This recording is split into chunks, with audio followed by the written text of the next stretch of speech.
There's a particular moment that passes through a man's life with almost no sound. It happens in a restaurant, or in a living room after an argument, or in the silence after a text message that never gets answered. He sits across from a woman, someone he desires, someone he's been trying to please, and she says something designed to test him. The words themselves don't matter. What matters is the architecture of the moment. She's built a small trap, and both of them know it, and what happens in the next 30 seconds will determine how she sees him for months, maybe years. Most men fail this test without realizing there was one. They explain, they justify, they try to prove their intentions, their character, their worth. They believe the conversation is about the content of her accusation or her question. It isn't. It never was. The conversation is about whether he will bend, whether his frame will crack under the pressure of her discomfort, whether her emotional weather can rewrite his internal climate. And when he begins to explain, when his voice rises just slightly in defense, when he starts negotiating with her perception of him, something inside her registers a note, not a conscious thought. Deeper than that, an instinctual recognition that this man can be moved, that his center is not fixed, that he is, in the coldest biological sense, manageable. I've watched this pattern replicate itself across hundreds of men, different cities, different women, different particulars, but the skeleton of the dynamic remains identical. A man believes that his willingness to engage, to reassure, to accommodate will be received as strength, as care, as emotional intelligence, and in the beginning it often is. She feels safe, she feels heard. But safety, when extended too far without boundaries, without edge, becomes something else. It becomes a vacancy, a space where respect used to live. Niccolò Machiavelli understood this with surgical precision 5 centuries ago, long before dating apps and text threads and modern therapeutic language gave us new ways to hide from old truths. He wasn't writing about romantic relationships specifically, but his observations about power, perception, and human nature cut straight through to the core of what's happening in these moments. Machiavelli believed that being good was far less important than appearing strong. Men who prioritize being loved over being respected inevitably lose both, that the world, and by extension the people in it, does not reward moral purity or emotional reliability in the absence of boundaries. It rewards those who cannot be easily moved, those who understand that influence flows toward the unmoved and away from those who bend at the first sign of discomfort. By the end of this, you'll understand exactly why silence and stillness create more psychological pressure than any argument ever could, and what it quietly cost you when you break that stillness to prove yourself to someone who's testing whether you can be broken. Machiavelli lived and wrote during the Italian Renaissance, an era of spectacular art and equally spectacular violence. City-states rose and collapsed. Alliances shifted like sand. Power was the only currency that mattered, and the men who misunderstood its mechanics ended up exiled, imprisoned, or dead. Machiavelli himself experienced this firsthand, stripped of his position, tortured, exiled to his farm, left to watch the political world he once navigated continue without him. And it was there, in that forced stillness, that he wrote The Prince, a book that horrified moralists for centuries because it described power as it actually operates, not as we wish it would. He was writing to princes and rulers, yes, but his observations about human perception and the psychology of dominance applied directly to the modern man sitting across from a woman who's testing his frame. Because this is what Machiavelli saw with perfect clarity, people do not assess you based on your intentions, your inner goodness, or the purity of your motives. They assess you based on whether you can be pushed. And once they learn you can be, their respect begins its quiet decay. The thesis that holds everything together is this: a man who defends himself against a woman's manipulative test has already lost. The only response that preserves his position is the refusal to participate in the frame she's constructed. Let me unpack that, because it sounds counterintuitive to the way most men have been trained to think about relationships. We've been told that communication is everything, that openness, vulnerability, and willingness to engage emotionally are the marks of mature masculinity, and in many contexts they are. But there's a category of interaction that operates outside those rules. A woman who's testing you, not asking a genuine question, not seeking understanding, but probing the limits of your frame, is not looking for your explanation. She's looking for whether you need her approval enough to give one. This distinction is everything. A genuine question invites dialogue. A test invites submission or dominance. And the man who treats a test like a genuine question hands over his leverage without realizing there was an exchange. I've worked with men who've lost relationships they desperately wanted to keep, and when we trace the decay backward, it almost always leads to a moment like this. Not a single catastrophic event, but a pattern of small submissions. She makes an accusation. He defends himself. She pushes further. He explains more. She withdraws her warmth. He chases her approval. Over weeks and months, this dynamic calcifies. He becomes a man who needs her emotional validation to feel stable, and she becomes a woman who's disgusted by that need, even though part of her engineered it. Here's a real example. A man I spoke to, let's call him Alex, had been dating a woman for about 8 months. Things were good, or so he thought. One evening, she asked him, in a tone that seemed casual but wasn't, why he'd been spending so much time at the gym lately.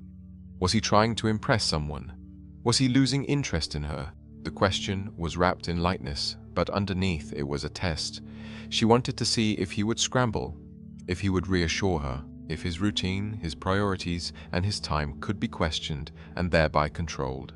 Alex did what most men do. He explained. He told her the gym was important for his mental health, that it had nothing to do with other women, and that she was overthinking. He spent 15 minutes trying to comfort her, to prove his loyalty, to adjust her perception of him.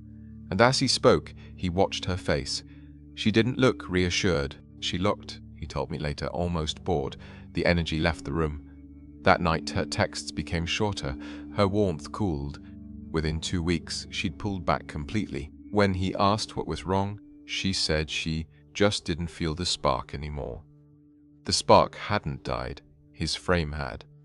Compare that to a man I know, call him Daniel, who faced an almost identical test. His girlfriend asked, after he'd spent a Saturday morning working on a side project instead of with her, whether he even wanted to be in the relationship. It was delivered as a question, but it was a test. Daniel looked at her for a moment, calm, and said, I do, but I'm not going to apologize for having a life outside of us. Then he went back to what he was doing. No defensiveness, no over-explanation, no negotiation. She was visibly frustrated for about an hour. Then, that evening, she was more affectionate than she'd been in weeks. The test had been answered. His frame had held, and her instincts, operating beneath a conscious awareness, registered that this was a man who could not be managed through emotional pressure. Machiavelli would recognize this immediately. In The Prince, he writes about the dangers of appearing weak or indecisive, even momentarily. He notes that people's subjects, allies, lovers are constantly testing whether you can be moved, and that once they discover you can be, they lose their fear of you. And with that loss of fear comes a loss of respect. Not because they're cruel, but because human beings are wired to align themselves with strength, with stability, but those who cannot be easily pushed off their foundation. This is not a moral observation, it's a mechanical one.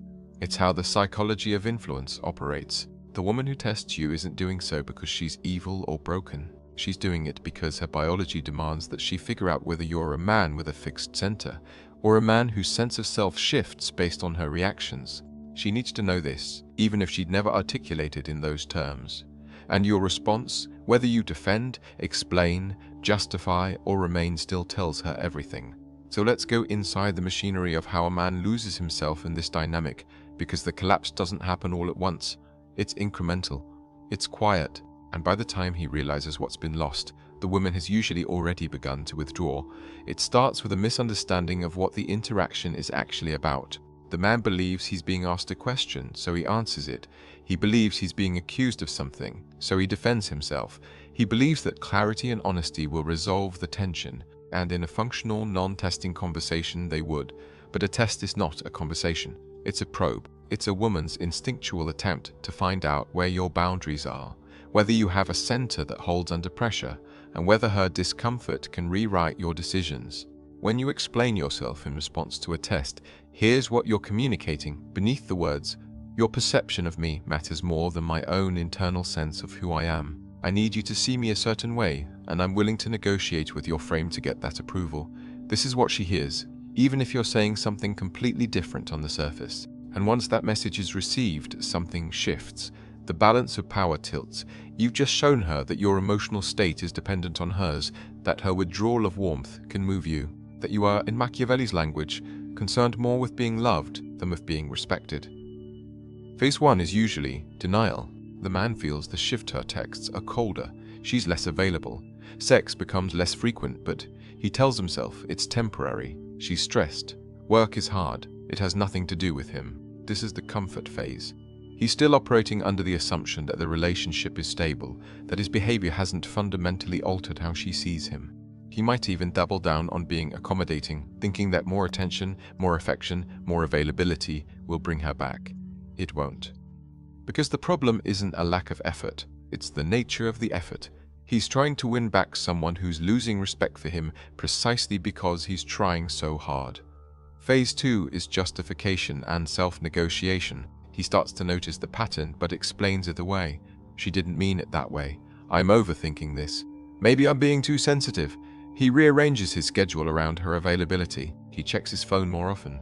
He starts to feel a low-grade anxiety when she doesn't respond quickly and a rush of relief when she does. He's becoming emotionally dependent on her validation, and this dependency is invisible to him because it creeps in slowly, one small compromise at a time. He cancels plans with friends to be available for her. He stops going to the gym as often because she mentioned she likes spending mornings together. He avoids bringing up things that bother him because he doesn't want to create conflict. He is, in real time, abandoning the structure of his own life to maintain her comfort. And she is noticing. Phase 3 is self-abandonment and the final loss of respect. By this point, the man has become someone else. He's constantly scanning her mood, adjusting his behavior based on her emotional weather, walking on eggshells to avoid triggering her withdrawal. He stopped being a man with his own mission and become a man whose mission is her approval. And this is the point where she either ends the relationship or stays in it with quiet contempt. She might not even be able to articulate why she no longer feels attracted to him. She'll say things like, "I don't feel the connection anymore," or "something's changed." But what's changed is that she no longer sees him as a man with a center. She sees him as someone who needs her to feel whole. And that need, no matter how it's dressed up in the language of love and care, is repellent at the instinctual level. I once spoke to a man who'd been in a relationship for 3 years. He described it as good, but admitted that sex had dropped off almost entirely in the last year. She was distant. She criticized him often, his job, his hobbies, his friends. He'd started to feel like he couldn't do anything right. When I asked him to describe a typical argument, he walked me through one. She'd accused him of not caring about her because he'd gone to play basketball with friends on a Saturday afternoon. He'd spent 45 minutes explaining that he did care, that he just needed some time for himself, that it wasn't personal. She'd cried, he'd apologized, he'd cancelled the next week's game to prove he was committed. And the pattern had repeated in different forms for over a year. I asked him, when was the last time you did something you wanted to do, even though you knew it would upset her? He thought for a long time. Then he said, I don't think I have. Not in over a year. That's the end point of this dynamic. A man who has slowly edited himself out of his own life to avoid a woman's discomfort. And the cruelest irony is that the more he sacrifices, the less she respects him, and the less she respects him, the more he sacrifices, hoping that the next gesture will be the one that finally brings her back. It won't. Machiavelli saw this same pattern in political leaders. The prince who tries to please everyone, who bends to every complaint, who governs based on what will make him loved rather than what will make him effective, inevitably loses his authority, not because people are ungrateful, but because they instinctually stop fearing him. And when they stop fearing him, when they stop believing he will hold his position regardless of their approval, they stop respecting him. The same mechanics apply in intimate relationships. A woman does not need to consciously understand this dynamic to participate in it. Her instincts handle it for her. The man she eventually pursues or respects or remembers years later is the one who didn't break when she tested him, who remained still when she pushed, who allowed her to be upset without needing to fix it, without scrambling to explain himself, without letting her discomfort rewrite his decisions. He looked similar to the other men on the surface, maybe even less accommodating, less emotionally available by modern standards, but the difference was in his center. It held, and she felt that, even if she couldn't name it. Let's zoom out now, because this pattern isn't just happening in isolated living rooms and text threads. It's woven into the broader system that modern men are trying to navigate, and that system is actively hostile to male boundaries. We live in a culture that tells men to be open, vulnerable, and emotionally available, to prioritize women's comfort at every turn, and then punishes them when they do. The same woman who says she wants a man who talks about his feelings will lose attraction the moment he actually becomes emotionally dependent on her. The same culture that celebrates male vulnerability mocks men who express pain or confusion. The man who tries to follow the stated rules discovers, often too late, that there's a second set of rules operating underneath, older, quieter, more ruthless, and those are the ones that actually matter. Dating apps have made this worse, not better. They've created an environment where attention is abundant and commitment is rare, where a woman can have dozens of men pursuing her simultaneously, and where the cost of losing any single one is functionally zero. In that environment, tests become more frequent and more severe because the stakes for her are so low. She can afford to discard men who fail her tests because there are 10 more waiting, and men, sensing this, often overcorrect. They become more accommodating, more eager to please, more desperate to prove their value, which only accelerates their loss of respect. Social media amplifies this further. A man's behavior is now visible, documented, and comparable. A woman can scroll through his activity, see who he follows, what he likes, how he presents himself, and use that information to construct tests. Why did you like her photo? Why were you out with your friends instead of texting me back? The surveillance is constant, and the expectation is that he will justify himself, that he will explain, that he will adjust his behavior to ease her insecurity. And every time he does, he trains her to see him as someone whose behavior can be controlled through emotional pressure. Machiavelli would see this as a predictable outcome of a system where power has been redistributed without a corresponding shift in the underlying psychology. Women have more options, more leverage, more cultural backing for their grievances. Men, meanwhile, have been told to relinquish the old tools of masculine authority stoicism, emotional independence, outcome independence, without being given anything functional to replace them. The result is a generation of men who are more confused, more anxious, more desperate for female validation than any generation before them, and that desperation is poisonous to attraction. The cost of staying blind to this is not trivial. It's the slow erosion of a man's sense of self. It's waking up one day and realizing he doesn't recognize his own life, that his decisions are no longer his, that he's become a supporting character in someone else's story. It's the loss of mission, the collapse of internal discipline, the quiet death of self-respect. It's relationships that feel more like hostage negotiations than partnerships. It's the paranoia that comes from never knowing when the next test will arrive, and the exhaustion that comes from failing most of them. And here's the thing, she doesn't kill your purpose. She reflects its absence. If a woman's tests can destabilize you, it's because there was nothing solid underneath to begin with. If her approval becomes the organizing principle of your life, it's because you didn't have a stronger principle in place. Machiavelli understood this. A prince who loses his state to external enemies may have been unlucky. A prince who loses his state because he abandoned his own principles to please his subjects has only himself to blame. The wider cultural pattern is this. We've built a system that punishes male boundaries while demanding female comfort, and then we act surprised when men either become resentful or withdraw entirely.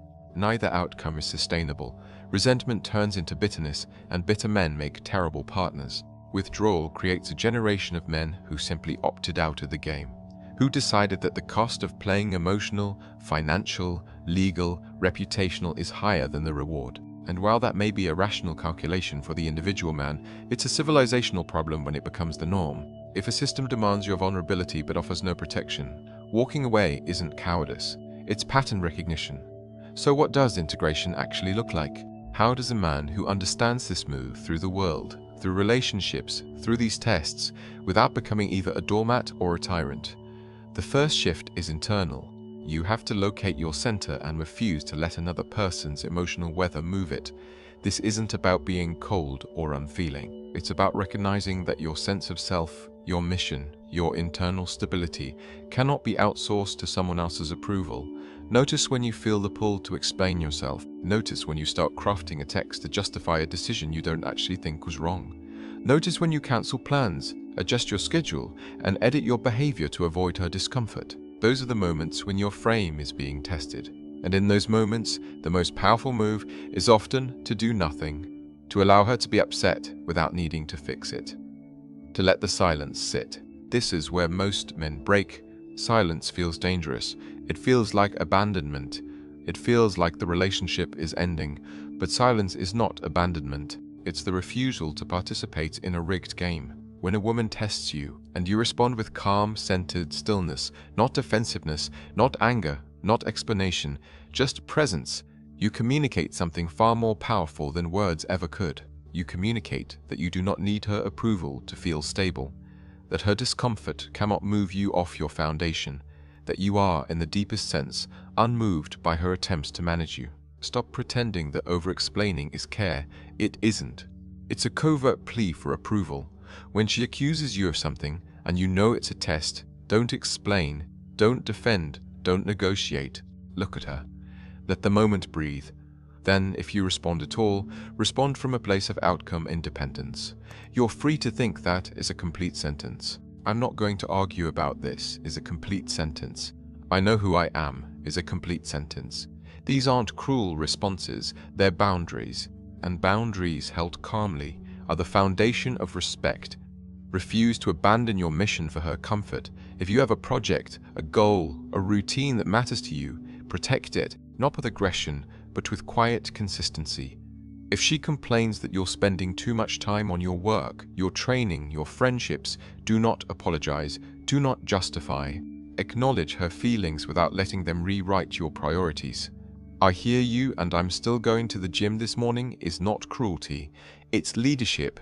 It's showing her that you have a center that predates her and will outlast her if necessary. And paradoxically, that's what makes her feel safe. Not your willingness to bend, but your refusal to. Allow her to react while you remain still. This is perhaps the hardest skill to develop, because it requires you to tolerate discomfort without fixing it. She might cry, she might withdraw, she might be angry. Let her. Do not chase. Do not try to smooth it over. Do not let her emotional state dictate your internal state. If you remain calm and centered while she processes her emotions, one of two things will happen. Either she'll respect the boundary and return to equilibrium, or she'll escalate and reveal that she's not interested in a relationship with a man who has boundaries. Either way, you've learned something valuable. Begin to move as if your time and attention are your most valuable resources. Because they are. When you give them away freely, constantly, with no regard for reciprocity or respect, you devalue them. And she will mirror that devaluation back to you. If she tests you by demanding your time on her schedule without regard for yours, the answer is not anger, it's a calm refusal. I can't make that work is enough. No explanation needed. If she's a woman capable of respecting a man with boundaries, she'll adjust. If she's not, you've saved yourself months or years of slow erosion. This doesn't mean you become cold or withholding. It means you stop negotiating your value. You stop trying to prove yourself to someone who's decided to test whether you can be managed. Machiavelli's advice to the prince applies here. It is better to be respected than loved, because respect sustains itself even in hard times, while love that's rooted in your willingness to please evaporates the moment you stop performing. So here are the two paths ahead of you. Choose carefully, because time only moves in one direction, and the man you become is the sum of the choices you make in these moments. Path 1. You ignore this. You keep explaining yourself. You keep sacrificing your time, your mission, your boundaries, in the hope that the next compromise will be the one that finally earns you the respect and affection you're chasing. In 5 years, you'll be smaller. You'll have learned to silence the parts of yourself that don't fit her comfort zone. You'll have become a man who checks his phone constantly, who measures his worth by her responses, who feels a background hum of anxiety whenever she's upset. You'll be in a relationship, maybe even married, but it will feel hollow. She'll have contempt for you, even if she can't articulate why. You'll have contempt for yourself, and the worst part is, you'll have no idea when exactly it all went wrong, because it happened so gradually that you didn't notice the man you used to be disappearing. Path 2. You take this as initiation. You recognize that the tests are not problems to be solved, but thresholds to be crossed. You start protecting your center. You stop explaining. You stop chasing. You let her discomfort exist without needing to fix it. In 5 years, you'll have fewer people around you, but the ones who remain will actually respect you. You'll have walked away from relationships that demanded your self-abandonment, and you'll have found or built ones that don't. You'll have a mission that isn't dependent on anyone's approval. You'll sleep better. You'll move through the world with less anxiety and more clarity. Women will sense this shift, even if they can't name it, and the ones worth keeping will stop testing you because they'll recognize that your frame doesn't crack. This path is harder. It's lonelier at the start, but it's the only one that preserves your dignity. If you take path 2, understand this: the world will not celebrate you for it. The culture around you will tell you that you're being cold, that you're emotionally unavailable, that you're afraid of intimacy. Let them. They're describing the boundary from the outside without understanding what it protects. A man with a center, with a mission, with the ability to remain unmoved by manipulative tests, is not cold. He's the only kind of man capable of genuine intimacy, because real intimacy requires two people with intact selves. Without that, you're not building a relationship, you're building a dependency.